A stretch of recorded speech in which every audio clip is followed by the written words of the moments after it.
সবগুলি ডিপার্টমেন্টের কমপ্লেন অনুসারে যে অ্যাপ্লাইড কেমিস্ট্রি বা কেউ ওরা হচ্ছে কোন একজন ওদের একজন আপু ছিল, সিনিয়র আপুকে তুই বলে বা কোনো একটু ট্রল করে বা যে কোনো একটা কিছু মন্তব্য করে, তারই প্রেক্ষিতে উত্তেজনা আবার তৈরি হয়।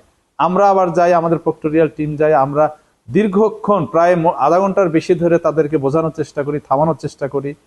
এটা বলে আবার দুই দলকে যার যার ডিপার্টমেন্টে পাঠিয়ে দিচ্ছি। এমন মুহূর্তে আসলে মুখ তো বন্ধ করা যায় না। স্যান্ডেলিনা সো, রূপচর্চায় আভিজাত্য।